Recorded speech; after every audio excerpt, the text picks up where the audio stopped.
Okay, so hello everybody. It's great to be here at San Diego Comic Con at home. Hopefully, this will be the last year that is at home.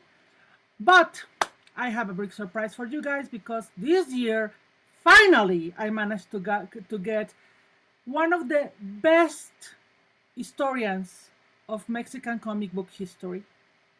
He has studied the subject for a long time. He has done exhibitions, conventions in Mexico. Well, his curriculum is impressive and it will take us the whole hour just to read it. The panel will be in Spanish, but don't worry, subtitles will be supplied below. So this is La Era de Plata, the Silver Age in Mexican comic books. Luis Gantús, gran historiador, amigo también muy querido. Pues la primera pregunta es muy sencilla. ¿Tú cuándo consideras que empieza la era de plata del cómic mexicano? Antes que nada, gracias por la invitación, Nada. Gracias a todos por los que nos escuchen, los que nos están viendo. Es un verdadero placer estar aquí. Finalmente.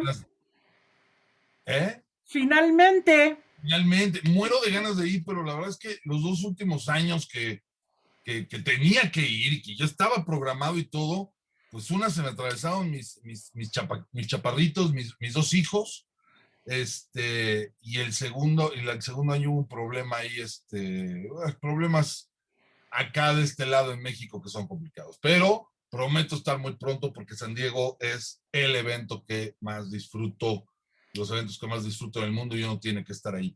Y pues empezamos esta plática contestando tu pregunta. Mira, yo podría dividir en 4 áreas, en 4 etapas el cómic mexicano. Una que empieza de 1934 a 1952, 53. Es que me dirían que el 55, ahí habría que discutir, porque para mí el 53 porque es la aparición de los supersabios. Los supersabios fue la primera gran historieta popular en México y fue una de las primeras en tener también su propia revista. Entonces, el momento en que se convierte en tener del 34 a los primeros 5 años de los 50,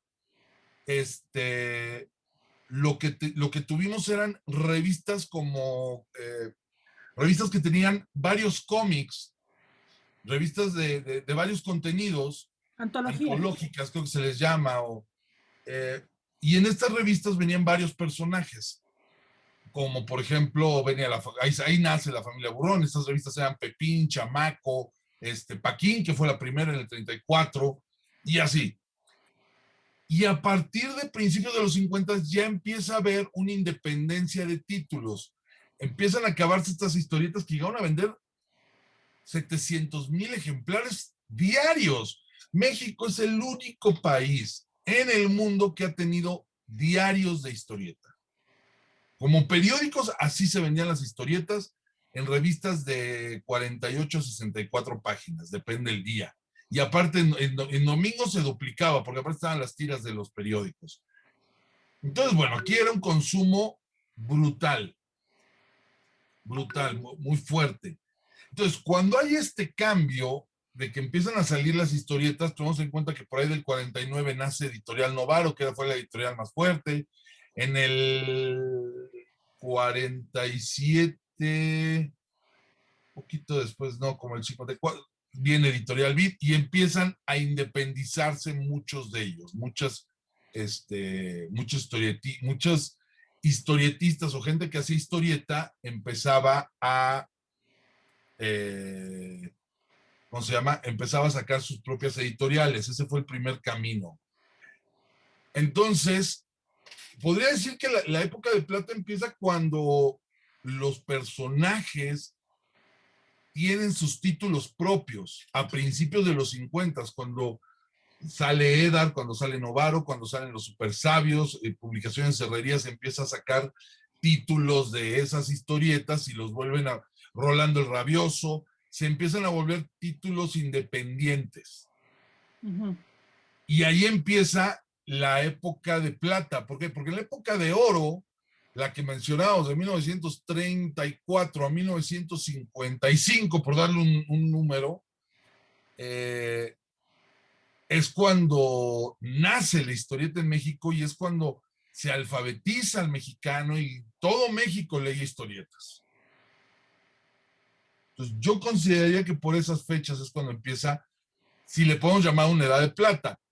Esa edad de plata viene terminando por ahí de mediados de los 70s,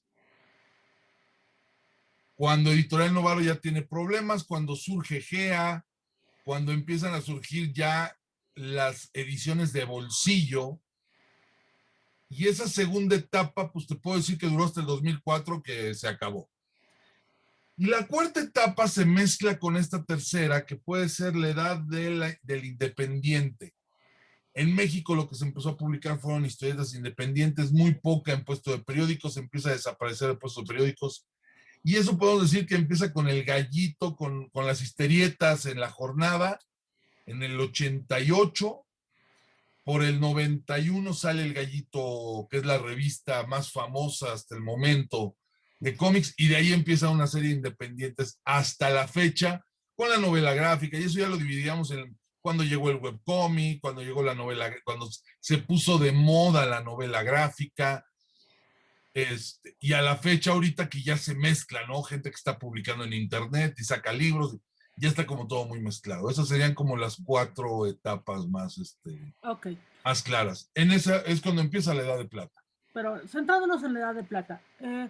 Tú mencionaste, por supuesto, a los super sabios, la familia Burrón, Sí. Rolando el Rabioso.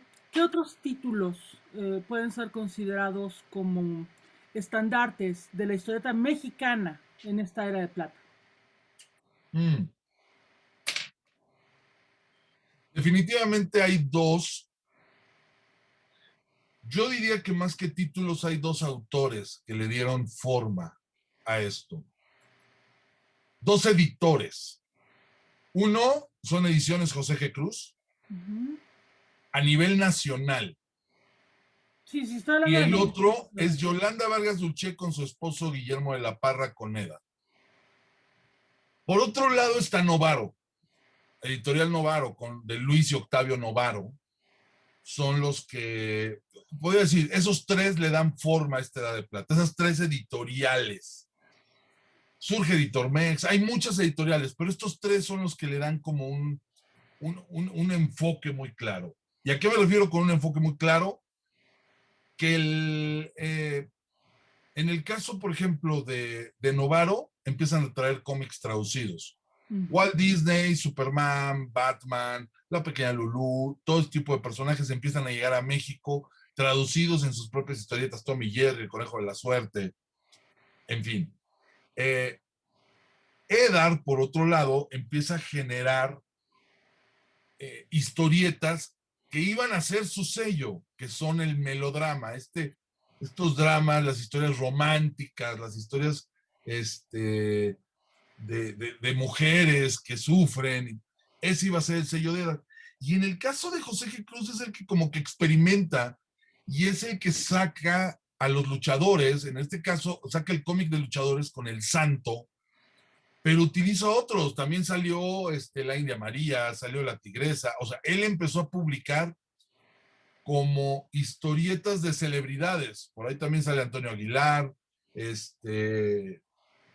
salen muchos personajes y empieza a generar estas historias muy surrealistas como Tango, muy de barrio, muy se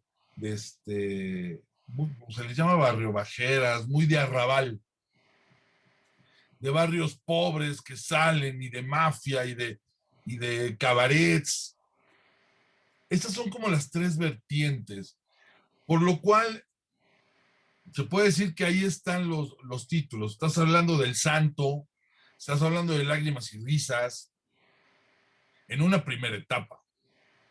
Ayúdeme, doctora Corazón. En Novaro, pues estás hablando de Walt Disney, estás hablando de Superman, de Batman, de todo eso.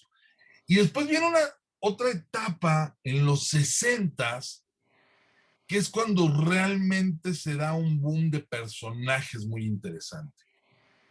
Y ya existe la competencia, ya consolidado la distribución y consolidado los títulos, y esta nueva etapa de los 50, de los 60s, llegan personajes como Memín Pinguín, llegan personajes como Calimán, como Fantomas, como Chanoc, y se vuelve el gran boom de la lectura en México. Ahí es cuando salen los personajes. La segunda etapa, la primera etapa donde surgen la mayor cantidad de personajes es en la época de oro. Ujú. Y es en los 60, en esta época de plata, es cuando surge el segundo boom de personajes de cómic en México, que se volvieron entrañables y que duraron muchísimo, muchísimo tiempo. Incluido Capulina, por ejemplo, que era un cómico de televisión que se le hace cómic empezando, antes eran una pareja, que eran Viruta y Capulina, eran dos cómicos, se separa esa pareja, que era una especie del gordo y el flaco de Oliver, de Laurel y Oliver, muy, muy particulares, muy mexicanos, más simplones, sin el genio del humor del gordo y el flaco, pero que tenían esa característica de ser muy mexicanos y tenían éxito. Cuando se separa la pareja, Capulina sigue y Capulina se vuelve como el ícono y empieza a tener su historieta, que antes era un tamaño un poquito más grande que cómic, y después de eso llega en la época de las ediciones de bolsillo, se hace pequeño Capulinita, que se vuelve un éxito. Entonces, en esa época también es cuando nacen por primera vez las ediciones de bolsillo en historieta, con los minis, con mini terror, mini aventura, y también se da una característica. Estamos entrando en una etapa de las historietas genéricas.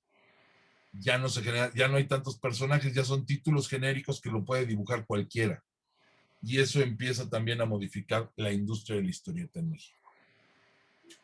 Me llama la atención, podemos considerar a Calimán y a Fantomas como superhéroes. No, Como no los conozco. Ok. no. Eh, Qué bueno que me lo dices así, porque mi pregunta venía siendo, yo sé que existe, bueno, que existieron en esa época algunos títulos de personajes con poderes. Sí, claro, Me suena muchísimo. Águila Solitaria, Starman y demás. Sin embargo, esos son muy rara vez recordados. ¿Por qué crees, en primer lugar, qué fue lo que hizo que de repente aparecieran estos personajes superheroicos, sin ser superhéroes necesariamente, en el cómic nacional? ¿Y por qué no han tenido tanta reconocimiento, tanta fuerza como los personajes más normales, por decirlo de una manera? A ver, es que aquí hay un error. Lo que pasa es que a últimas fechas, como lo que sobrevivió fueron las licencias extranjeras. Ujú. Pero velo hasta ahorita en el consumo. La gente consume mucho más manga que superhéroes. Oh, sí. El superhéroe es famoso entre niños y adolescentes por el uso de productos, por las películas, te pones la playera. Pero en México, históricamente, siempre han existido. O sea, Superman se publicó en México casi desde que salió. En Paquito se publicó. Tengo pepines con Supermanes de esa época. O sea, Batman también.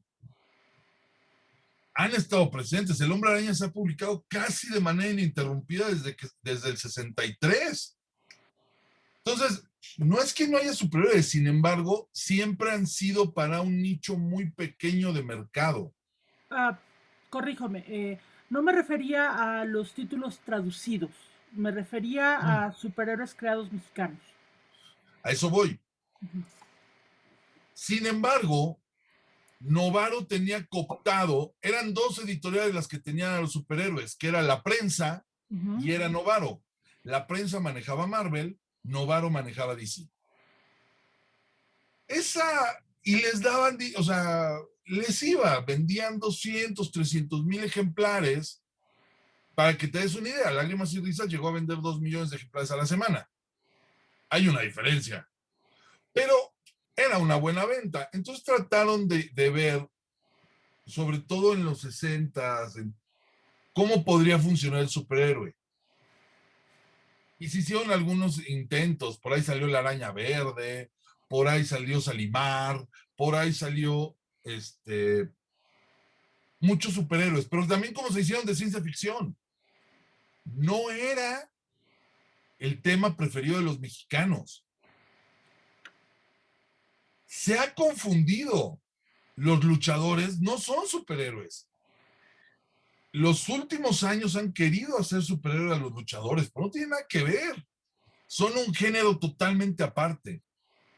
Calimán no es un superhéroe. Calimán es un cuate que domina la mente. Hay gente que lo interpreta como superhéroe, pero Calimán entra más bien en el rollo del New Age de los 60. Por eso tiene tanto éxito, porque es el personaje que exactamente cuando está hablando de Age of Aquarius, de la edad de Acuario, del cambio de la mente, de los hippies, pues sale este personaje que vive aventuras usando solamente el poder de la muerte y su fortaleza física. O sea, era más cercano a un Batman, si quieres verlo como superhéroe, y no tiene nada que ver. Yo, de hecho, ahorita como lo estás describiendo, es más similar a un Dr. Samson, los Pulp Heroes anteriores a los superhéroes. Totalmente. Tienen mucho más de dónde brevar de ese lado, porque aquí lo que gustaba era la aventura. Y por eso Fantomas tampoco. Fantomas es un ladrón. Y es un ladrón que tiene mucho dinero. Y 13 decanes guapísimas y un sabio que le hace todos sus inventos. Pero no es un superhéroe, no tiene superpoderes, no. Y hay una cosa, el superhéroe tiene cánones. El canon del superhéroe se llama Superman. Y el superhéroe siempre está por encima del ser humano. ¿Por qué? Porque ellos van a decidir qué está bien y qué está mal. El superhéroe siempre tendrá, o sea, se hacen de tres tipos: el que nace con los poderes, el que obtiene los poderes, o los mixtos, o los híbridos. Y así te puedo decir, ese es el canon. Calimán no tiene para nada esas características. Fantomas tampoco tiene esas características. El Santo tampoco tiene esas características. O sea, al Santo para que se meta a resolver, le habla a la policía. Una vez más, detective privado, Pulp Hero y no superhéroe. Claro, eso es más porque es el tipo de aventura. La novela negra en México gusta más, o sea, la novela detectivesca gusta muchísimo más que que las historias superheroicas. No son tan cercanas al mexicano común. Que a últimas fechas se hayan vuelto es mucho por las películas, porque ya, pero no es que la gente compre más cómics. O sea, la proporción siempre ha sido la misma. Inclusive en la época de los 90, cuando después de la muerte de Superman, se seguían vendiendo más las revistas de chambeadoras o de bellas de noche que cualquier cómic de superhéroes. Lo que dirías entonces es que una de las razones por las cuales no hay un cómic, no hay superhéroes en la era de plata mexicanos hechos en México Sí hay. que hayan trascendido, Otra cosa. es porque en realidad el público de superhéroes era muy pequeño y estaba teniendo sus necesidades completas con las traducciones. Sí, no, mira, también hay que tomar en cuenta una cosa. El público de superhéroes es un público de clase media. O sea, la clase media era la que consumía ese tipo de productos, porque ya venían deslactosados, ya venían sanitizados con el Comic Code Authority norteamericano. Y en las casas de clase media se veía mal ciertas revistas. Por ejemplo, La Familia Burrón, por el lenguaje, no podías hablar así, entonces te prohibían. Y Novaro tenía mucho cuidado con el lenguaje. Pero también tenemos que tomar en cuenta que es por la americanización de esa clase media, esa transculturización que tiene la clase media y la cuestión aspiracional hacia lo norteamericano, hacia lo gringo. Pero no, o sea, aquí no es que no hayan pegado, no, simplemente no interesaban. De lo que Pero mencionas. existían, y es un producto que se identifica con Estados Unidos. De hecho, el superhéroe es el subgénero narrativo que aporta el cómic al mundo. ¿Por qué? Porque todos los demás géneros, el cómic abreva, toma de los géneros como el terror, como la ciencia ficción, el romance, eso ya existía antes. El superhéroe es la aportación del cómic, nace en cómic y se va a todo el mundo. Entonces ya ves libros sobre superhéroes, novelas, películas, series, de todo. Pero estamos hablando de que tiene un desarrollo histórico que apenas va a llegar a los 90 o a los 100 años el superhéroe. Hasta 1938 llegaremos a 100 años. De hecho. Y todos los demás géneros llevan mucho más tiempo. Entonces, tal vez el género noir, pero aún así lleva muchísimo más tiempo. El género noir con Agatha Christie, con Sherlock Holmes. O sea, Sherlock Holmes que podría ser el detective, que bueno, ese podría ser el único más reciente. Y eso obviamente llegó a México antes de los superhéroes. Claro. O sea, México no es un país que te consuma superhéroes a nivel pueblo, a nivel masivo, o sea, con una gran cantidad de gente.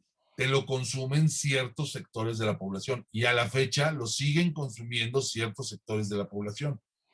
Por eso es que el manga ahora vende más que los superhéroes, porque el manga tiene una apertura más grande de temas. Sí, el manga es un estilo, no un género. Exacto. O sea, el cómic japonés se debería decir más bien. El cómic japonés tiene una mayor penetración en México y en todas partes del mundo precisamente porque se han dejado, porque ellos no abarcan ellos tienen historias para cualquier generación, para cualquier edad. Y no es que en Estados Unidos nada más haya superhéroes, hay cosas maravillosas, pero lo que se exporta principalmente son superhéroes. O más bien lo que se reconoce como cómic. Claro, lo que se reconoce como cómic porque pues, tienen los medios de difusión más importantes. Entonces, todo es basado en un cómic. Tiene que ser de superhéroes o tiene que ser norteamericano. Que además ese es también algo muy importante. Nada más cuando Disney compró Marvel, estás hablando de un catálogo de superhéroes de más de 5,000. ¿Cuántos puedes inventar? También como para qué le vas a buscar el buscar un superhéroe nuevo si tienes superhéroes que ya conoces. La gente también luego no le busca mucho. ¿Para qué? O sea, ¿quieres el antihéroe? Ya hay antihéroes. O sea, los mismos norteamericanos han desarrollado la industria del superhéroe por todos los vectores que le quieras ver. Entonces, pues cada quien lo que lee, ¿no? Regresándonos a esto, tú mencionabas el asunto del lenguaje y la familia burrón. De hecho, yo recuerdo que mi bisabuela, no, mi tatarabuela, tenía prohibido en casa de mi papá que se leyera la familia burrón justamente por eso.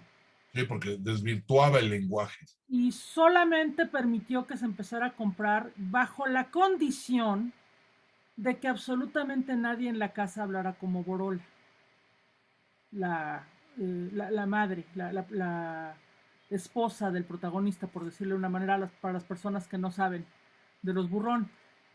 La primera que sacó un, llamémosle, borolismo, fue ella. Sí, claro, era muy común. La primera, y entonces pues tuvo que admitir que sí los leía y entonces ya se permitió en la casa. Sí, a ver, es que tenemos que hablar de la doble moral.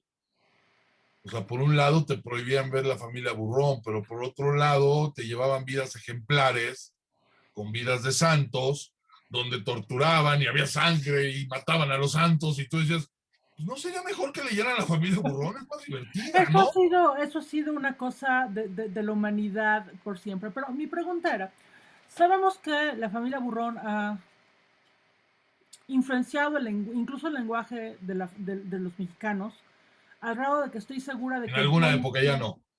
bueno, ya no, pero posiblemente yo me aprendí algunas expresiones idiomáticas de los Burrón sin saberlo, sin haberlos leído. Sí, sí, sí. ¿Qué otros, ¿qué otros efectos en la cultura tuvo el cómic? No solamente a la familia Burrón, sino en general los cómics mexicanos en la sociedad durante la Era de Plata. Pues mira, antes de eso, México se alfabetizó con historieta. O sea, lo dijo Armando Bartra, uno de los grandes teóricos de historieta de este país. Si en México no se leen monitos, no se lee nada.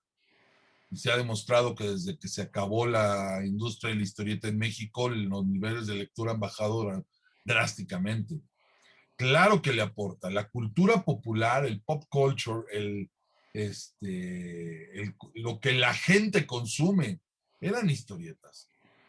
El Serenidad y Paciencia de Calimán, las edecanes de Fantomas o el que robara a los ricos, era como un nuevo Robin Hood, el Memín Pinguín con su Malinda y su chulapona y como le decía, Chanó con Secub y el su cañabar, fueron cosas que fueron permeando. A la fecha todavía se mantienen en muchos lugares de México. O sea, el hecho de que las nuevas generaciones los desconozcan no quiere decir que se haya perdido. Muchos de nosotros todavía tenemos algunas frases o cosas que se decían en esos. Pero eso es a lo que me refería, ¿no? Que puede que no recordemos o que no hayamos conocido los cómics de donde surgieron, pero el efecto se mantiene. Sí, lo que pasa es que esa cultura, acuérdate que en México uno de los problemas que tenemos es que se desprecia la cultura popular. Por eso se va perdiendo. Y México es un país que se tiene que reinventar cada 6 años. Con un nuevo presidente, llega una nueva idea, nuevos ídolos, nuevos héroes, nuevos todo. Y más en esta época. O sea, entonces, el problema de eso es que el mexicano pierde la memoria de sus costumbres populares. Y la cultura popular es esto que el mexicano consume día a día, que lo tiene en la sangre, que voltea y sabe quién es Memín Pinguín, sabe quién es Calimán, sabe quién es Fantomas, porque lo sabe. Y mira que desaparecieron, la gran mayoría de ellos ya llevan más de 30, 40 años que desaparecieron. Los supersabios llevaban más de 40 años que no se habían publicado en México. Y el libro que se sacó fue un bestseller. Se agotaron las 2 ediciones que se llevan de eso. Entonces, ¿qué es lo que sucede? En esta cuestión del lenguaje, el problema es que el mexicano es nostálgico, pero ya las nuevas generaciones no tienen acceso a estos materiales. Ya es más difícil llegar a ellos, ya no son los millones. Y obviamente hay una falta de lectura. Pero claro que influyó. Y en la época de plata, en México lo que se leían eran los cuentitos, las historietas. Y esos personajes estaban presentes en todas las casas en todas. No había una casa en México donde no hubiera un producto o una historieta, ya sea de las que publicaba Novaro, de las que publicaba Eda, o de las que publicaba José G. Cruz, pero todo mundo había una historieta. En cada casa. Imagínate qué penetración, qué fuerza tenía. Mencionaste en un momento vidas ejemplares. Yo recuerdo justamente lo que decías de aprender a leer, de alfabetismo mexicano. Recuerdo Hombres y Héroes y Joyas de la Literatura en los 80. Claro. Yo leí Tom Sawyer por primera vez con Joyas de la Literatura.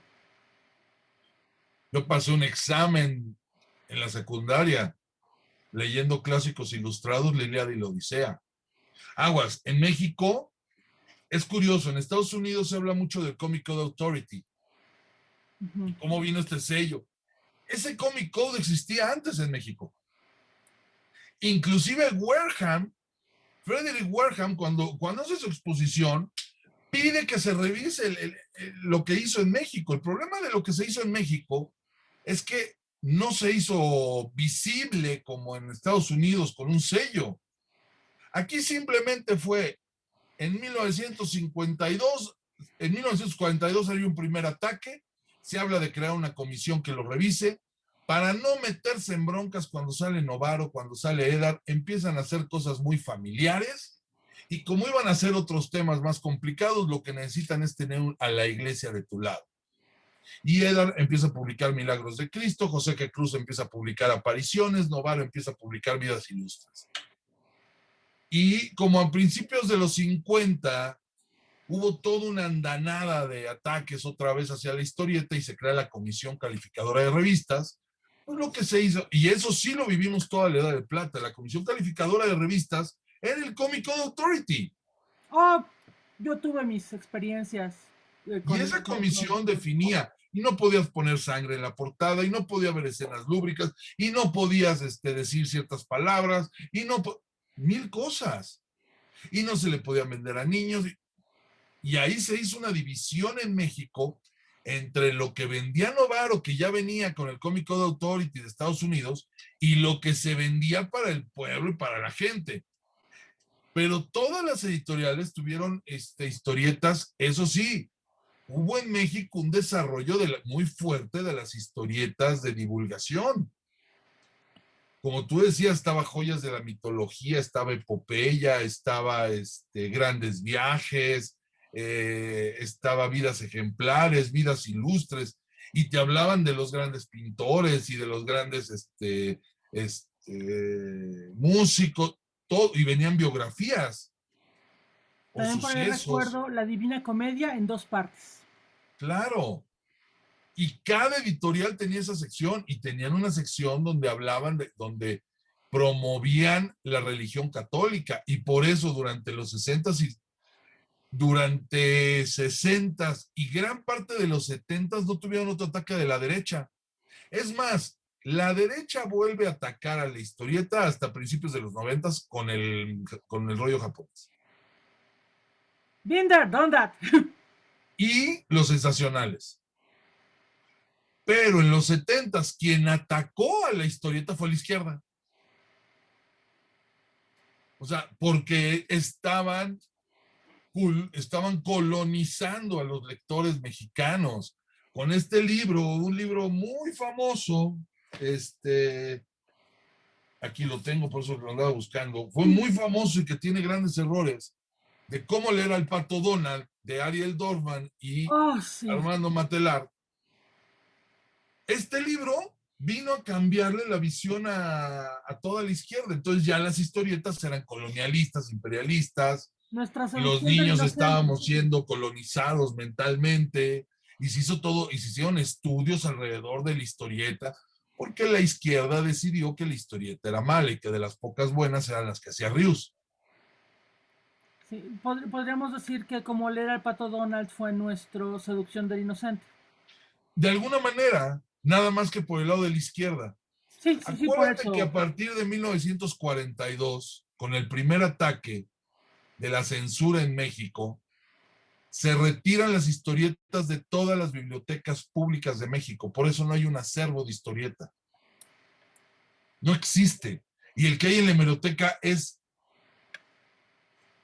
no está completo.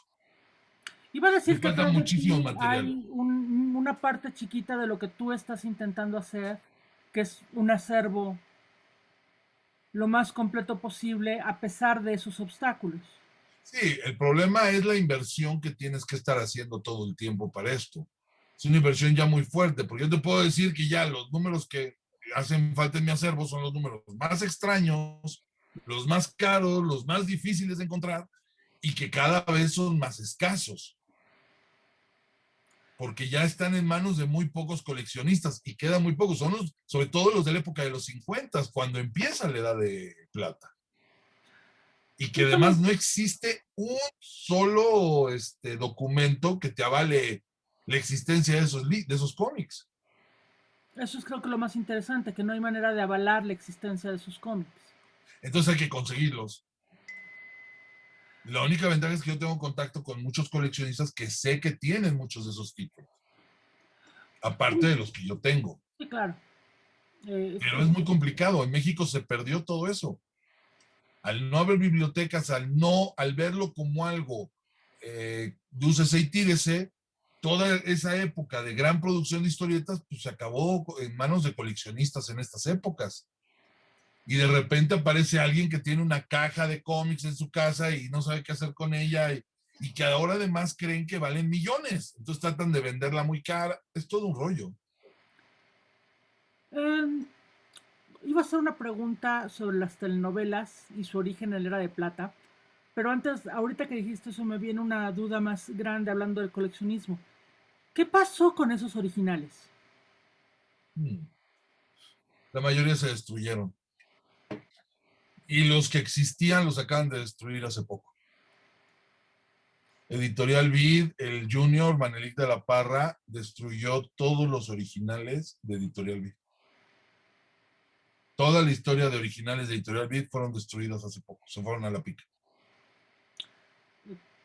Estoy más blanca que de costumbre porque esa es una cantidad de historia.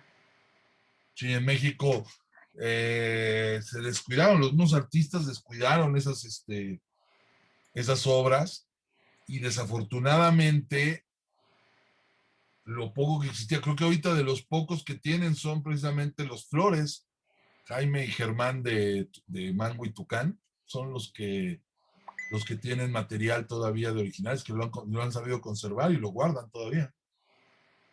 Tú has mencionado mucho la labor de los editores Y en la Era algunos, de sí, Plata claro, mexicana. para bien y para Eh, mal. para bien y para mal, sí. Sin embargo, no has dado muchos nombres de autores, más allá de Yolanda Vargas Duche como escritora.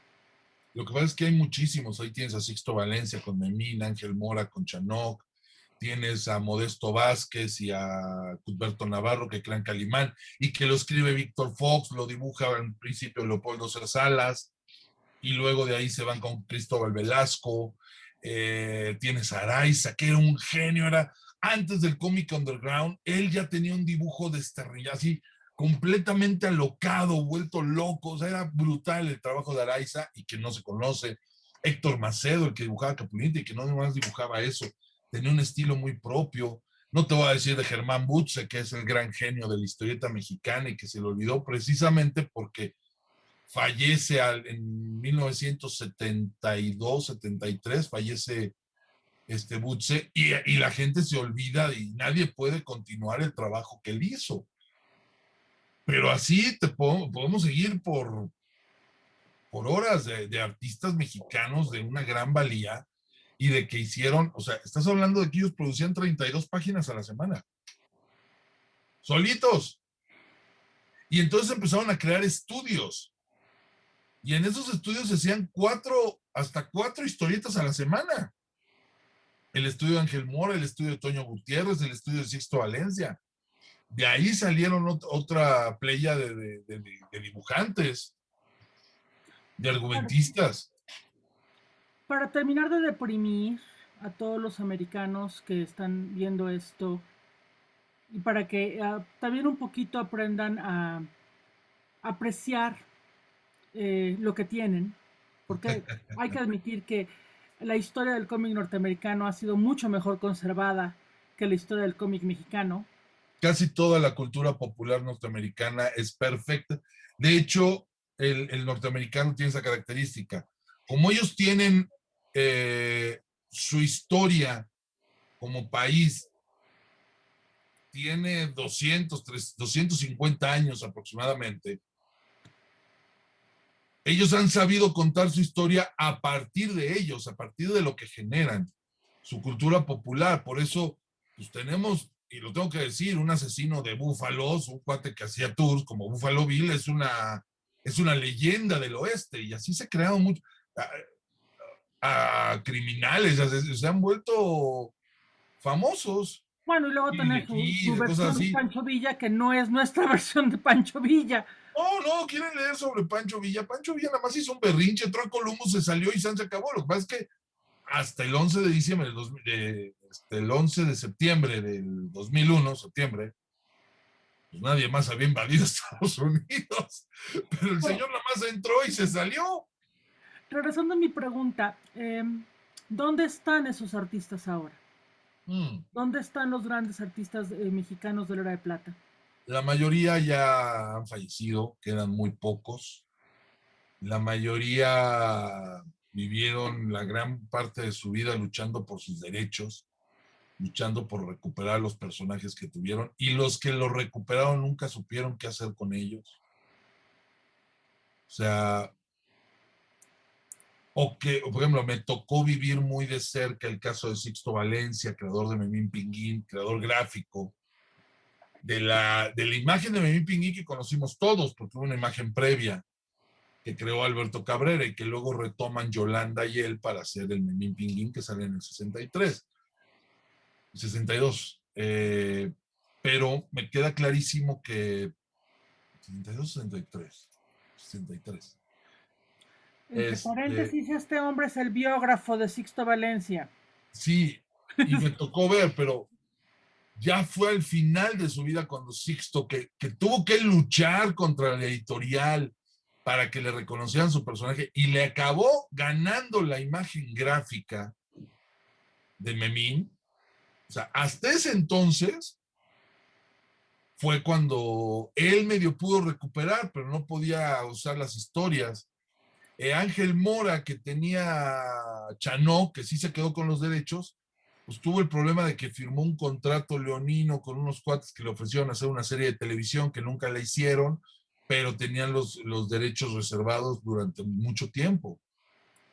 Entonces, también por ese lado, la verdad es que muchos de los problemas es la avaricia de los editores de no mantener a los personajes o de no darle vida, un poco la dependencia que se tuvo siempre de los autores, porque el mexicano también se acostumbra a una imagen y le cuesta mucho el cambio.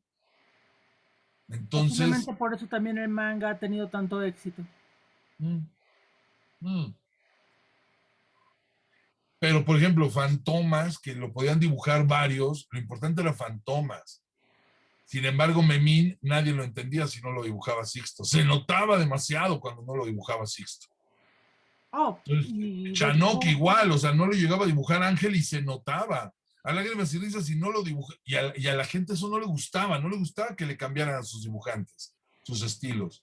Entonces eso hizo que muchas historietas dependieran de los dibujantes y que si eso le aunas que no estaban reconocidos, pues también se volvieron broncas de derechos de autor que a la fecha hace que muchas de esas historietas no se puedan volver a reimprimir. Que eso también ayuda a que queden en el olvido. Totalmente. Total y absolutamente. Por eso digo, hay que tenerle respeto, cariño y cuidar a nuestros autores. Darle su No, en Estados Unidos es maravilloso porque tienen, y además se hacen libros de todo. Y es increíble, aquí es muy complicado hacer un libro sobre historieta mexicana. Muy complicado. Lo dice la voz de la experiencia. Aquellos que leen en español pueden leer la triste y trágica historia. La increíble y triste historia de la cándida historieta y la industria desalmada. Los super sabios, la biografía de Sixto. En Facebook se los puede vender. Yo hice el comercial para que no lo hicieras tú. Sí, pero yo sabes que yo sí vendo, no importa. Pero bueno, esas son las características. Y eso fue lo que pasó. O sea, México era el principal productor de historietas en el mundo. Nadie producía más historias. O sea, cuando Estados Unidos hablaba de que vendía, no sé, que Superman llegó a vender 1 millón de ejemplares o 2 millones de ejemplares, en México eso vendía a la semana Lágrimas y Risas, 2 millones de ejemplares, 8 millones de una revista al mes, de un título al mes. O sea, estás hablando de que se vendían 24, Editorial Vid vendía 24 millones de revistas al mes. Novaro vendía alrededor de 14 millones de revistas al mes. Ya no hablemos de Editormex y de esos que ya son más, pero que vendían una cantidad considerable. En México se leían más de 80, hasta 100 millones. Hace poco vi cuáles eran las historietas más vendidas en la historia. Y yo cuando veo los números, yo veo muchas mexicanas que lo han de haber rebasado. Simplemente parece que Calimán hace poco llegó al número 1000, a los 1,000 millones de ejemplares, de 1,000 millones de ejemplares vendidos en su historia. Ahí viene mi pregunta. ¿exportamos cómic? Porque sé que lo importamos muchísimo, pero nuestra historieta, particularmente empezando por la Era de Plata, que era cuando teníamos más, ¿salió de México? Salió a Sudamérica. O sea, Novaro llegó a todos los países de habla hispana y España. Ese sí llegó a todos lados. De habla hispana, de los que hablan español. Y eso hizo conocerse a Fantomas en Argentina. Pero fuera de eso, Vid llegó con Memín a Colombia, a la parte norte de Sudamérica.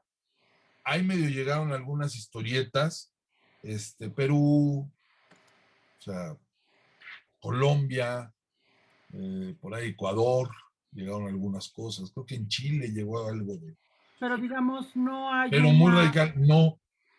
no hay El, una el, edición la japonesa historieta de mexicana era un México. consumo local. Se vendía tanto que no se preocupaban por salir a vender, ¿no? O sea, no ampliaban su negocio. Vendían tanto solamente aquí en el país que no les importaba. Ya se empezaron a dar cuenta y nadie tuvo la visión de irse al extranjero y empezar a vender sus cosas. Digo, algunas cosas de Novaro llegaron a España, pero ahorita en la actualidad es totalmente desconocida la historieta mexicana en el mundo. Que es una de las razones por las cuales hay gente que cree que no hay historieta mexicana. Claro, porque no hay referencias, no se habla de nada. O sea, lo poco que ha salido de mexicanos en el extranjero han sido Humberto Ramos y Tony Sandoval. O sea, son de los que se escuchan. Tal vez en Estados Unidos hay más, o sea, porque tienes a un Gerardo Sandoval trabajando allá, tienes a Paco Herrera, Eva tienes Cabrera, a Omar Ladrón, ¿a quién, perdón? Eva Cabrera, A Eva Cabrera, que Claudia trabajó en Aguirre. Archie, a Claudia Aguirre. O sea, algunos mexicanos que están trabajando en Estados Unidos, sí, sí. Pero es eso, son mexicanos en una industria norteamericana. Sí, sí, sí, o sea, es la persona, no el trabajo. Tony Sandoval se fue a Europa y hace su obra personal, pero en Europa. Ujú. No es algo que hayan venido a comprar a México. Pero estaba pensando, volviendo, yo he escuchado que la telenovela mexicana es hija directa de la historieta. No sé qué tan de acuerdo o en desacuerdo estés con esa En idea. el esquema narrativo. Sí. Si tú ves las telenovelas mexicanas de. A ver, aquí hay una historia muy interesante porque es una de las causas de la gran caída de la historieta mexicana. Una de tantas. Y es que, a ver, las telenovelas mexicanas nacen en los 50 y hay algunas muy famosas como Gutierritos, y en los 70 llega Muchacha Italiana, viene a casarse, y algunas de esas que de repente aparecían, ¿no? Ujú. Y la historieta mexicana se va más hacia el cine en los 60s y 70s. Es cuando se hace Rubí con Irán Eori, es cuando se hace Yesenia con Jacqueline Andere, es cuando se hace María Isabel con Silvia Pinal, cuando se hace Chanó, que lo hace Andrés García, que lo hace Chano Urueta y que lo hace también Gregorio Lizalde. Dime. Abro un rápido paréntesis para todos aquellos que no saben de lo que está hablando Luis. Rubí, Yesenia y Marisabel fueron historias muy famosas dentro de Lágrimas y Risas. Lágrimas y Risas Yolanda tenía estos Vargas Llosa. personajes, estas historias, era una serie de historias románticas, pero tienes razón, lo tenía que explicar mejor. Se hizo una adaptación de Rarotonga al cine. Otro personaje de Lágrimas y Risas. Otro personaje de Lágrimas y Risas. Calimán tuvo 2 películas. Bueno, se hacía más en cine. Había por ahí, creo que por ahí surgió, creo que Yesenia, no me acuerdo, una telenovela en los 70.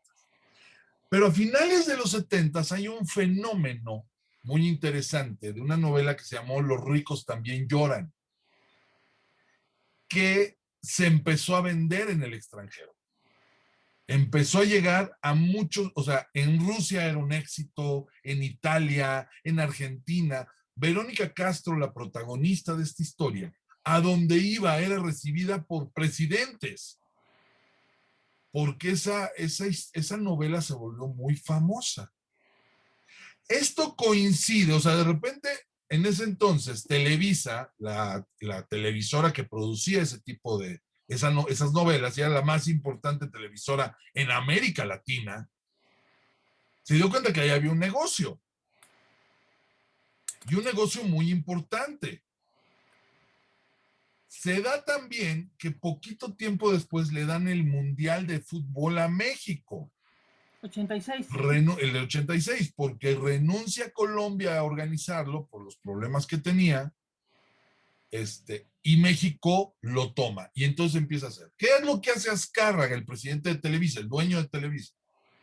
Su papá había sido dueña de la primera estación de radio comercial, la más importante de México, la XW, y lo que hizo fue vender radios muy baratos para que pudieran escuchar sus programas. Entonces, lo que tenía que hacer Azcárraga era vender muchos televisores. Entonces, ahí es donde viene el gran boom de la televisión, que fue a nivel mundial, pero en México se da sobre todo entre el 80 y el 85. La compra de televisiones se potencializa, se multiplica notoriamente. Azcárraga sabe que necesita generar contenidos para llenar horas, porque antes, y uno puede, si revisa los horarios, eran horarios muy limitados y muy marcados, se veía como programas de todo. Y lo que se le ocurre a él es crear un bloque de telenovelas que empezaban a las 4 de la tarde, 5 de la tarde, terminaban a las 8, venían un par de programas cómicos de 8 a 9, y de 9 a 10 venían las telenovelas estelares. Pero necesitaba contenidos. Y de ahí descubre Gabriel y Gabriela, El pecado de Oyuki, historias que habían salido en Lágrimas y Risas. Pero que Yolanda tenía un don muy particular para contar historias. Ella contaba historias de 32 páginas que siempre quedaban en un continuará, to be continued. Y llegaba un cliffhanger tan fuerte que hacía que la gente esperara desesperadamente, valga la redundancia, la continuación la semana siguiente. Cuando Azcárraga toma estas novelas, copia el esquema narrativo cuando empieza a desarrollar las telenovelas, copia el esquema narrativo de las historietas, sobre todo las de Yolanda Vargas Dulce, y las hace diario. Entonces sabía que tenía que llegar al cliffhanger todos los días. Quedaba en un momento donde abría la puerta y encontraba a alguien y no sabías a quién era, pero abría la puerta y entonces al otro día tenías que ver la continuación de esa novela. Eso se lo aprende a la historieta mexicana, sobre todo a la de Lágrimas y Risas. Bueno, pero para terminar la historia de esto, con las telenovelas, lo que sí sucedió es que muchas de estas historias de Yolanda o las que aparecían en el libro semanal se hicieron telenovelas. La gente, las mujeres que leían estas historias, ya no tenían que esperar una semana para ver la continuación. Ups. Y muchas de esas mujeres ya tenían su cantidad de romanticismo, de melodrama diario, y veían las novelas todas las tardes. Ahí la mujer deja de leer historieta en México. Los editores no se percatan y nada más ven la baja de ventas, cancelan las revistas románticas y se siguen con estas historias de sensacionales que cubren durante determinado tiempo esta situación. Es más, yo puedo decir que ahí exactamente, en ese momento es donde donde se acaba la edad de plata y empieza la edad del genérico, la edad de bronce, la edad genérica de la historieta, que aunque hay algunos personajes interesantes como Simón Simonazos o el Mil Chistes, ya no tienen la fuerza que tuvo en la edad de plata. La televisión mató a la estrella del cómic. ¿Perdón? La televisión mató a la estrella del cómic, si me permites el mal chiste con la canción. Sí, o sea, lo que pasa es que la televisión sí toma un género que no es nacido del cómic, por eso sobrevive los superhéroes también. Los superhéroes también, para adaptarlos a los nuevos medios, tardaron muchísimo tiempo y se pusieron a desarrollar muchas historias. Pero ya también, como alguna vez dijo Sergio Aragonés, ya qué más le van a contar al Hombre Araña, ya llevan 60 años contando historias del Hombre Araña. ¿Qué más le van a contar al Hombre Araña? Siempre se le creará algo nuevo y siempre habrá lectores. Así es este negocio. ¿Por qué no hay compilados de las historias de las telenovelas? Hubo muchos, claro que hubo. No, Ahorita pero ya no se ¿cuáles? hacen porque ya se acabó esa editorial ya no existe y ya nadie está interesado en publicar eso y venderlo ya es una bronca porque ya no existe la industria de historieta en México. Pero hubo muchísimos. Yo tengo María Isabel como en 4 o 5 versiones diferentes en compilado. Y Rubí y Vagabundo. Salicaron varios títulos, era Clásicos de Lágrimas y Risas, luego salió Lo Mejor de Lágrimas y Risas, luego salió Los Tomos de... No, le Pero, sacaron jugo a esas historias. pero al morir la editorial, ya no hay manera alguna de crear nuevas ediciones. No, porque los derechos le pertenecen al Junior y el Junior no quiere hacer nada con eso, pero tampoco deja que nadie más lo haga.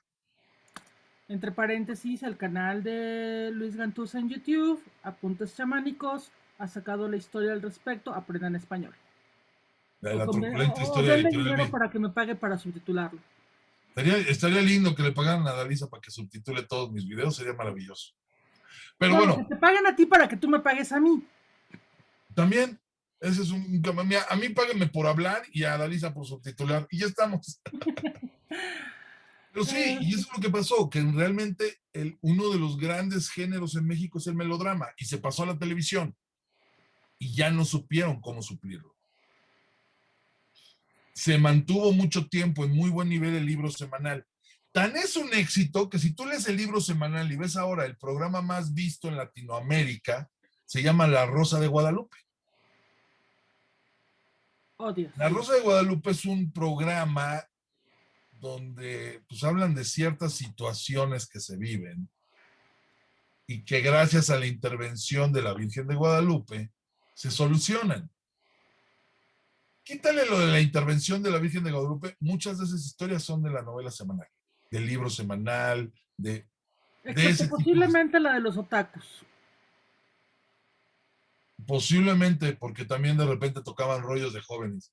No sé si la del cosplay o algo así, pero Sí, bueno. fue la de... Luego te cuento, porque de hecho esa... La Rosa de la Guadalupe tiene su página en TV Tropes en inglés. ¿Ah, sí? Ujú.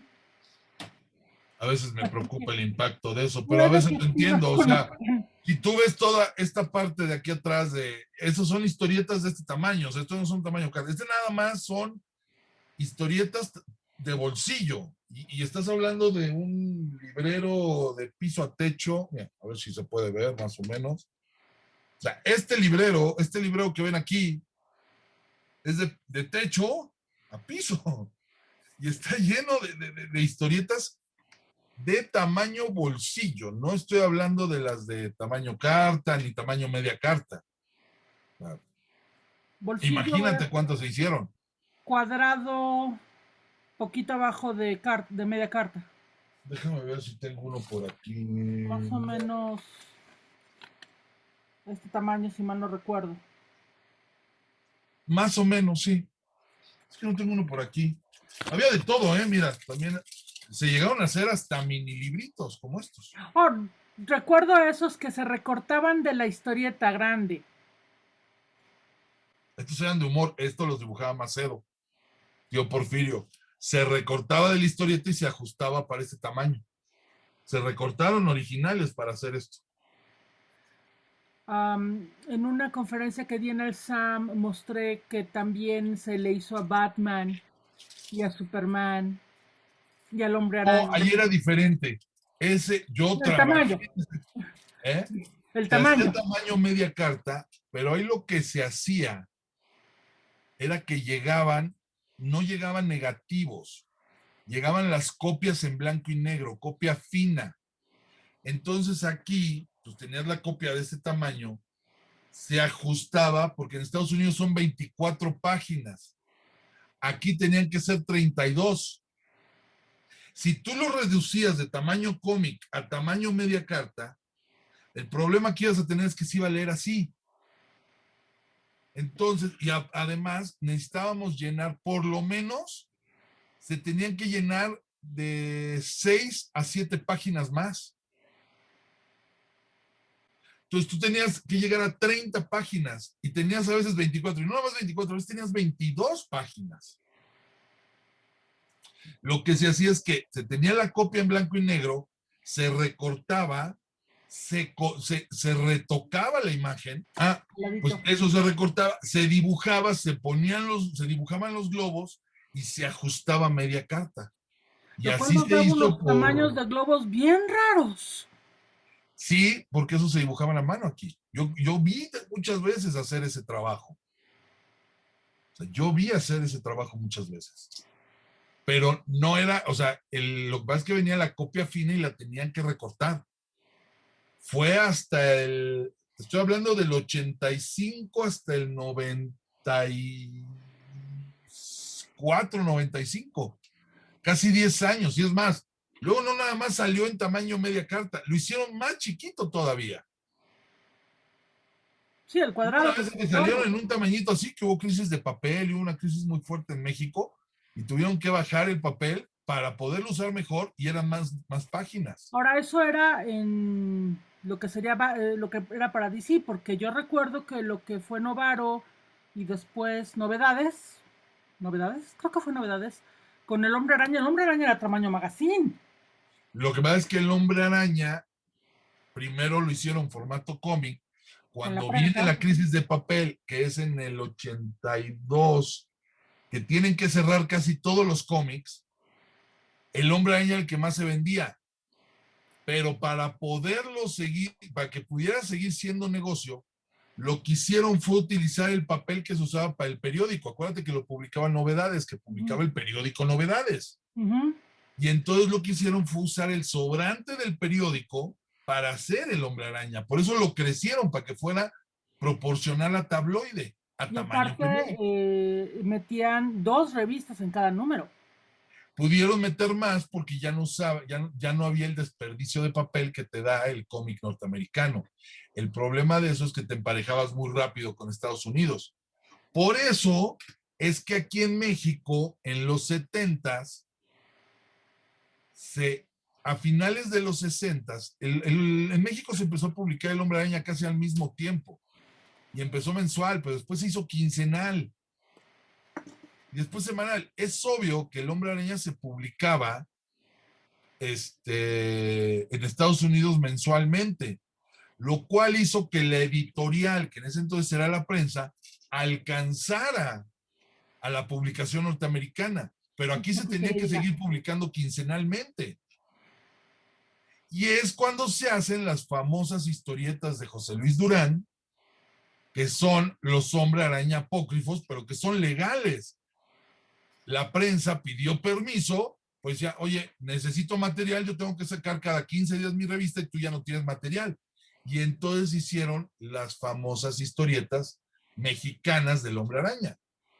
Ese sistema jaló también que cuando la prensa deja de publicar el Hombre Araña y lo agarra Mac Division no nada más lo hace con el Hombre Araña. Mac Division empieza a sacar el Pantera. A Black Panther lo sacó hay de esos. Sacó una historieta que se llamaba La Arañita, que era un Hombre Araña para niños hecho en México. Tengo por ahí uno con Santa Claus. Dificilísimo de encontrar, carísimo de conseguir, pero hay. No, me refiero, ¿tienes alguna copia de La Arañita en tu acervo? Sí, tengo uno aquí. Entonces. ¿Y tienes sí, la famosa boda con Gwen Stacy? No, ese es muy difícil de conseguir. Carísimo, además, carísimo. No tienes una idea de cómo lo están vendiendo. Y se le vende al extranjero. Están vueltos locos en el extranjero por esas historietas. Porque al final sí fueron legales. O sea, sí eran oficiales. Pero no entraron en el canon. Bueno, y es que la prensa se murió. No, pero hay una cosa. No, la prensa nunca publicó la muerte de Gwen Stacy. porque cuando sale La muerte de Gwen Stacy es en la época en que la prensa ya estaba dejando de publicar al Hombre Araña. Mac Division, que es quien toma esas historietas, es el que publica La muerte de Gwen Stacy. Pero esto es después de los apócrifos de José Luis Durán. Pero ya había apócrifos y Mac Division siguió con eso. Siguió dibujando aquí en México historietas. ¿Cómo cuántos números tú crees que existen apócrifos del Hombre Araña en tu Son, ay, me acaban de decir las cifras, son creo que entre 48 y 52 números. Apócrifo, apócrifo. Yo tengo aquí algunos, muy pocos. La verdad es que yo nada más los superhéroes, o sea, como es fácil de conseguir la historia, y hay demasiadas ediciones de todo lo de los superhéroes. O sea, en Estados Unidos puedes comprar los Essential y tienes toda la colección. La verdad es que nada más con tener el título me basta, por eso no me he metido a la colección, que ahorita es un rollo de que es demasiado caro, están especulando demasiado con los cómics de superhéroes. No, en realidad la razón por la cual preguntaba es porque yo conozco a la gente que va a Comic Con, conozco a mi gente, que va a haber quien pregunte que por qué Marvel en inglés no publica un recopilado de sus números. Pues mira, alguna vez se llegó a hablar, es muy difícil porque en primera no hay originales. Se tendría que sacar de las revistas y conseguir todas esas revistas es estúpido. Creo que en México solo hay 2 o 3 coleccionistas que los tengan y no sé si completos. No es fácil tener esa colección completa. Y quien la tenga, bueno, lo más seguro es que se tuviera que escanear. No hay originales de eso. No existen. Por todo lo que ya hemos hablado de que no hay un cuidado. Exacto. Y tienes que tomar en cuenta que muchas de esas ediciones, como se publicaban en México, luego la calidad de impresión no era la mejor del mundo. Salían a veces fuera de registro, o no todas las copias están bien, o está borroso, o acuérdate que se dibujaba por anilinas y eso se emparejaba en fotomecánica en la impresión. No tendría la calidad, sería algo como una curiosidad. Pero Marvel, mira, primero Marvel lo tendría que autorizar. No se puede publicar nada si no lo autoriza Marvel. No, yo lo que decía no es tanto que se publicara de nuevo en México, estoy diciendo que Marvel a Estados Unidos, hiciera una traducción de esas historias y publicar esas historias como lo haría Mira, la verdad es que con el Spider-Man japonés. no creo que en Estados Unidos les gustaría mucho ver lo que se hizo con esas historias. O sea, son muy, son curiosas, pero mira, no son buenas las historias. Tienden a ser bastante malas. La honestidad ante todo. Perdón, y mira, yo quiero mucho a José Luis Durán, pero también sé que para él era un trabajo. Él nunca imaginó que iba a tener este impacto. Para él era un trabajo como lo era para cualquier otro dibujante hacer cosas en ese entonces. O sea, él no estaba haciendo cosas de colección. Él estaba realizando un trabajo que le encargaba la editorial donde trabajaba. Punto. La que le pagaba. Una cosa muy clara que me ha quedado en esta plática es el hecho de que el dibujante mexicano de la era de plata estaba haciendo un trabajo de maquila. Incluso mucho de ello era maquila. Los personajes era hacer el trabajo porque es un trabajo. Sí, y pocos entendían, había muy pocos que entendían su valor como autores. Por ejemplo, Sixto era uno, Ángel era, pero era tal la cantidad de trabajo que tenían que luego lo único que estaban haciendo era trabajar todo el tiempo. O sea, y este es el caso de José Luis. Es más, uno de los sistemas más utilizados en la historieta mexicana era el proyector de cuerpos opacos, que aquí le llamaban Macuca. Los estudios, todos los estudios de dibujantes tenían el cuarto de proyección. Porque en el estudio se manejaba muy simple, llegaba el guión, el dibujante, el dibujante en jefe, el maestro del estudio, planeaba la historieta y después ponía a alguien a proyectar ciertas imágenes. Oye, necesito esto para que el trazador porque había un trazador, trazara el dibujo sobre lo que le había dibujado. Muchas veces era el mismo que hacía el proyector, que usaba el proyector de cuerpos opacos. Y entonces proyectaban historietas norteamericanas, europeas, de las que tuvieran. Fotonovelas, era muy común, porque entonces ya se ahorraban la bronca de estar viendo la anatomía, porque ellos tenían que entrar 32 páginas a la semana. Bueno. Es por eso que tenemos Tú una lo portada ves. por allí de un personaje mexicano contra el Doctor Doom. No, esa es otra cosa. El Calimán contra el Doctor Doom y el Calimán contra Galactus, que está calcada esa historieta también, fue nada más porque pues, lo que quisieron fue, ay, mira, está muy padre, vamos a usar este dibujo. Y no había tanto conocimiento ni conexión con Estados Unidos. O sea, si llegaban historietas norteamericanas a este país era rarísimo. Pero, por ejemplo, en esos cómics apócrifos del Hombre Araña van a ver viñetas calcadas de John Romita, viñetas calcadas de Gil Kane, viñetas calcadas de los dibujantes del Hombre Araña, porque ya solucionaban muchas cosas antes. Y van a encontrar una narrativa totalmente diferente a la que se acostumbraba en Estados Unidos. También hay que ver si Marvel se va a interesar en publicar eso. Claro. Y si lo hace, es una curiosidad, punto. Sí, no, yo no estoy hablando de algo. No sé, te digo, no sé qué tan bien parados nos deja que se publique ese material. Y lo digo honestamente, es una curiosidad. Es un material que sí, o sea, por las condiciones del mercado se hizo en México. Y los coleccionistas están vueltos locos, pero a nivel historieta, no lo sé. Yo, las que he leído no me parecen particularmente Considero sorprendentes muy interesante tu diferenciación entre lo que es la historieta para el lector y la historieta para el coleccionista. ¿Quieres que te lo explique? No, es que es bastante notoria al momento en que estás hablando. Sí, es que, a ver, para mí es muy claro que una cosa es ser lector de historietas y otra cosa es ser coleccionista. Y en esta época estamos en un momento del coleccionista de historietas. O sea, ya nos están haciendo cómics otra vez, estamos cayendo un problema en los 90. No se están haciendo tan buenas historias, pero nos están vendiendo un montón de portadas variantes. O sea, sonaría muy bien por la opción de tener, yo quiero una portada de Scotty Young porque me gusta mucho cómo dibuja, pues está bien padre esa idea. Porque obviamente parte de este negocio es el dibujo. Pero ya ese no, o sea, por Dios, ya hay gente que compra el cómic para encapsularlo, ni siquiera lo lee. Eso es el coleccionismo. Para los viejos lectores, pues para nosotros es inentendible. Yo agarro los cómics que más amo, son los más maltratados, por tanto que los he leído.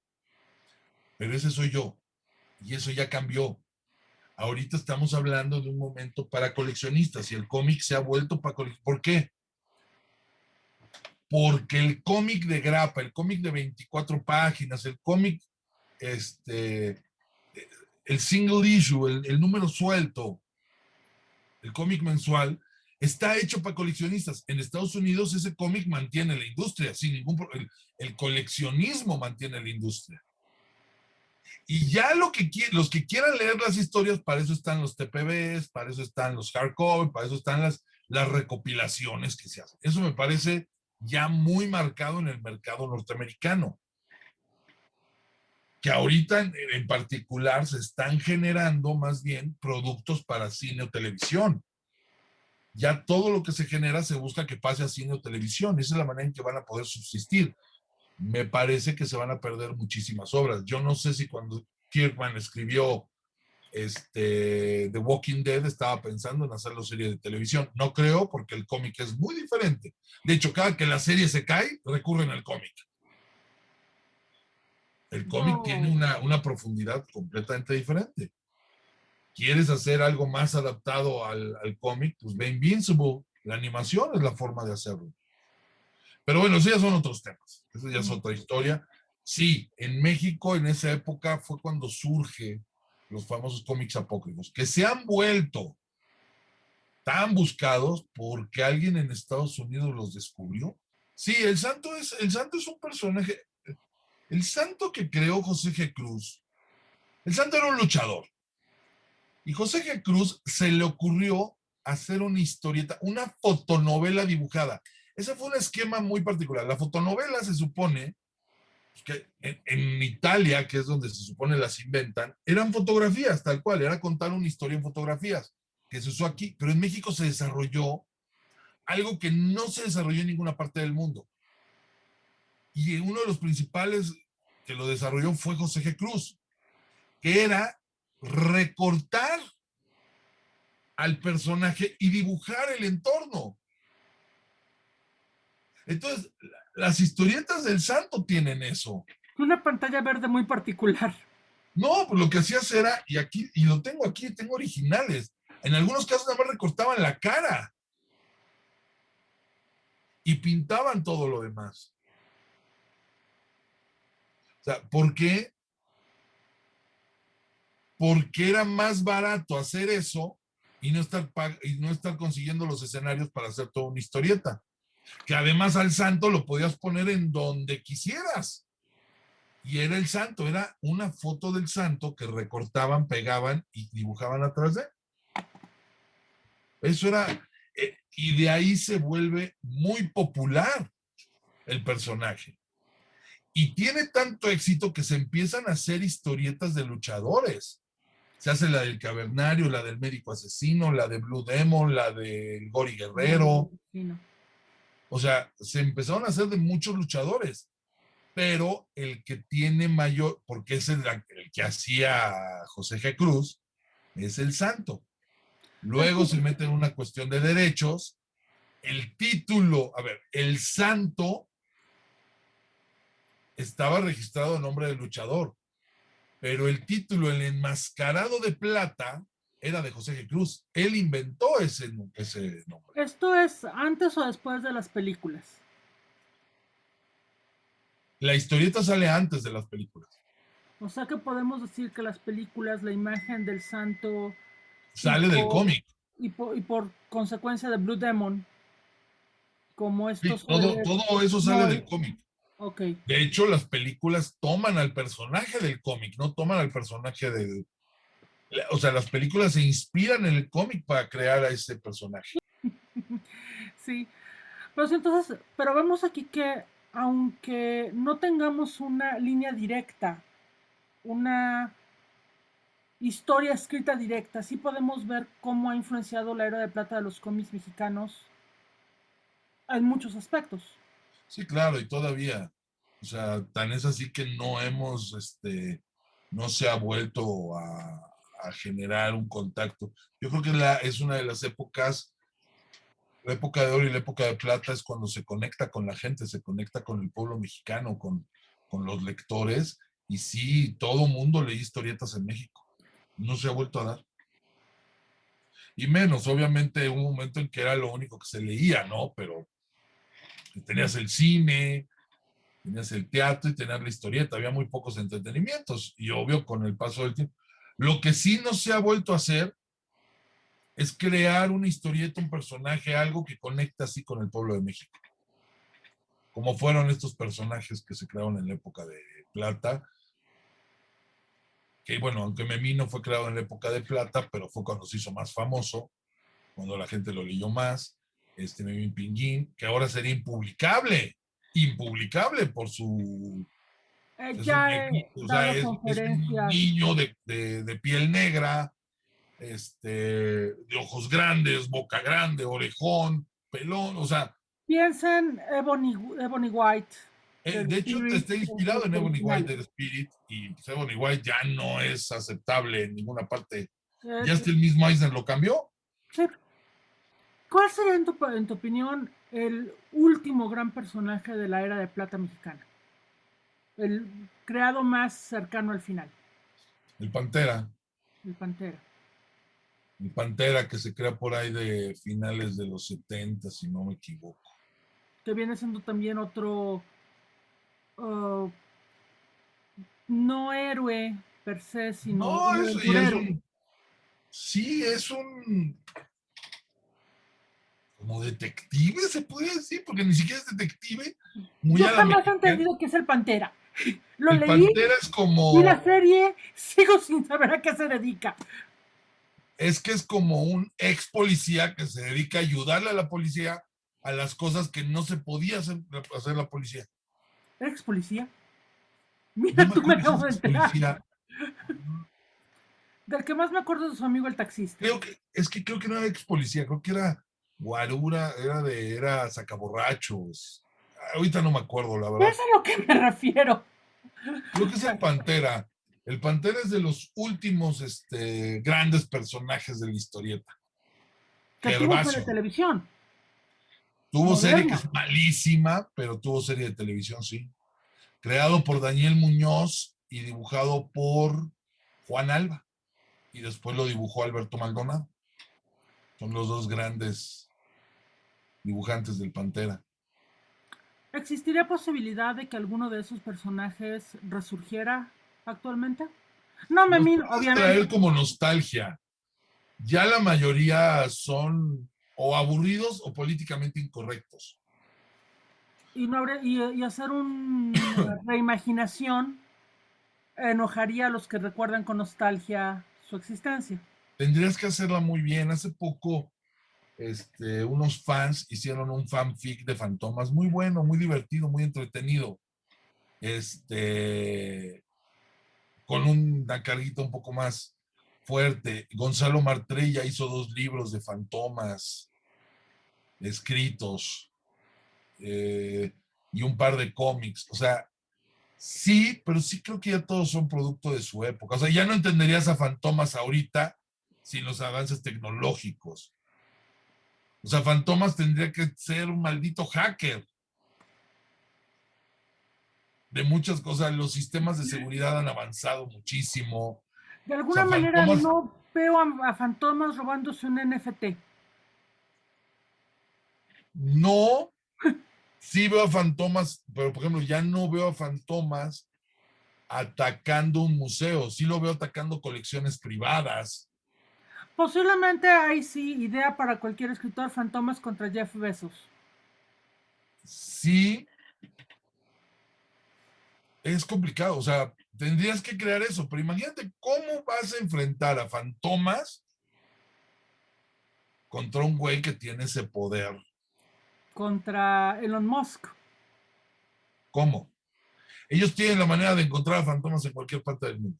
Ya no te puedes esconder. Ya no hay forma de que alguien se pueda esconder. O Sí, sea, tendrías que tener, la verdad, muy buenos guiones para que Fantom. O sea, y estás hablando de guiones al nivel la estafa maestra, esta de Josh Clooney y todo. Ocean's Eleven, que es a fin de cuentas un Ocean's remake. Eleven, que es un robo y los acaban cachando. No, pero además es un remake. Sí, claro, de la de Frank Sinatra y Y estás confundiendo. En Ocean's Eleven no los atrapan. El que los atrapan es parte del plan. Es en el trabajo Ocean's italiano. 12. ¿Eh? No, es en el trabajo italiano de Italian Job, Sí, donde no, los Italian Job, atrapan. que también es un remake, no, no, no. Pero si te acuerdas, la segunda parte de Ocean Eleven, en Ocean 12, Ah, no, Andy miente, García miente, llega a sí. cobrarles a todos la lana que le deben. Ocean's Eleven termina con Danny Ocean en la cárcel. Tienes toda la razón del mundo. Y no Termina nada más cuando lo van a eso, recoger. terminan con todos viendo las fuentes en Las Vegas. El final es Danny Ocean siendo recogido en la cárcel por su esposa y Brad Pitt. Mm. Porque se presenta en un lugar donde no puede.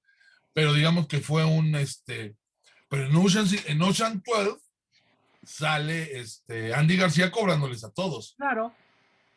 ¿Por qué? Porque alguien se entera.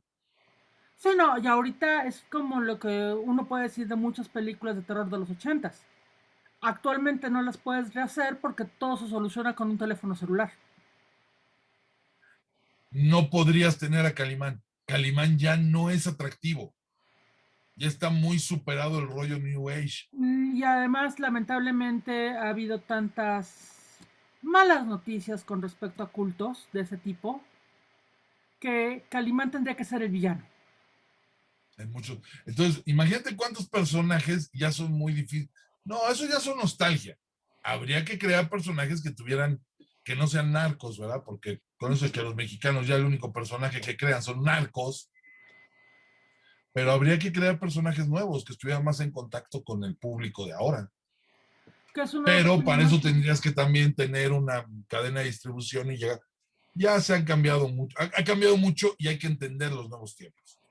De hecho, es lo que te iba a decir. Tú mencionabas que en gran parte la televisión vino a matar la era de plata en el cómic nacional. Sí. Pero, ¿qué fue lo que terminó de matar a la industria del cómic? Bueno, el golpe de gracia lo dan en 2002 cuando le quitan el subsidio, le quitan el subsidio a los impresos. Fox le quita la exención de un impuesto que había y ya no era, acuérdate que es paulatino. A la Unión de Voceadores a principios de los 90 Reforma le empieza a dar duro, duro, duro hasta que lo empieza a tumbar. Pipsa, que era la que distribuía el papel, Reforma llegó duro, duro, duro porque quería comprar el papel en otros lugares y lo tumba. Y esas eran las dos. La Unión de Voceadores era la que distribuía. Pipsa era la que les daba papel y la otra parte de la triada se llamaba la Comisión Calificadora. Y eso fue muy sencillo. Conforme fueron diciendo, es que tienes que ponerle para mayores de 18 años. Antes tú veías una revista, es lo que te lleva a la doble moral. Oye, es que estas revistas son pornográficas y son desgracia la mente de los niños, como siempre han dicho. Pero entonces lo que hace el gobierno es, ok, tienes que ponerle un sello que diga para mayores de 18 años, porque hay libertad de expresión y no te pueden prohibir. Ah, bueno, le puedo poner para mayores. Y si antes lo que hacían era poner una mujer muy voluptuosa, donde se le marcaban los pezones por abajo de la blusa, pues ahora ya como es para mayores de 18 años ya pueden poner senos.